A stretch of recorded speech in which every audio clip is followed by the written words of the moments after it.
Fundamentally, you see, you can't get away from it. It's like a situation in which we are all floating in a tremendous river. And the river carries you along, anyhow.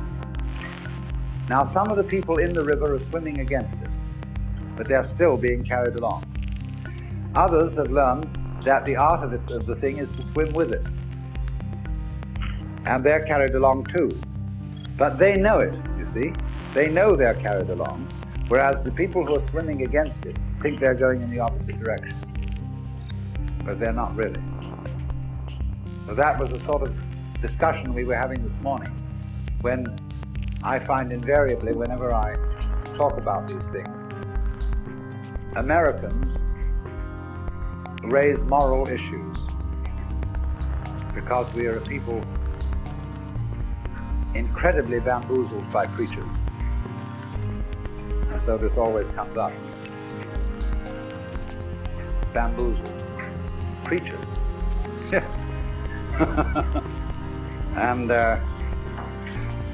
have chronic guilty consciences.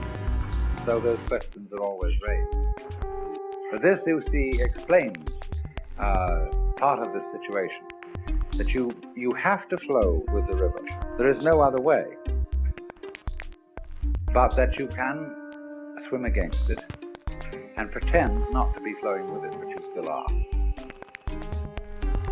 So, but a person who is not making that pretense anymore, who knows that you have to go with the river and swim with it, suddenly he acquires behind everything that he does the power of the river.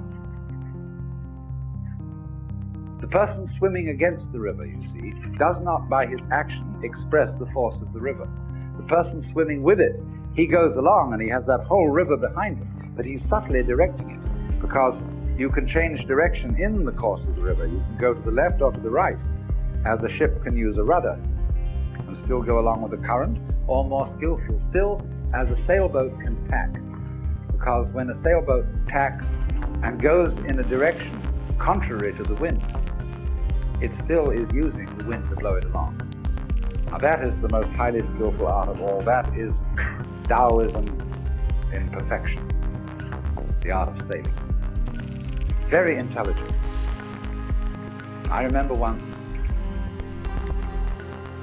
I was looking in the open air, and one of those glorious little thistledown things came, and I picked it up like that and brought it down, and it looked as if it was struggling to get away, just as if you caught an insect by one leg, like a daddy long leg or something like that. It seemed to be struggling to get away, and at first I thought, well, it's not doing that, that's just the wind blowing.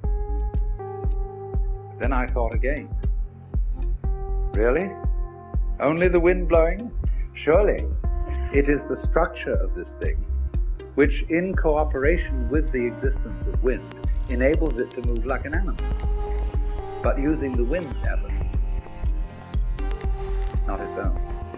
It is more intelligent being than an insect, in a way, because an insect uses effort, like a person who rows a boat uses effort, but the man who puts up a sail is using magic.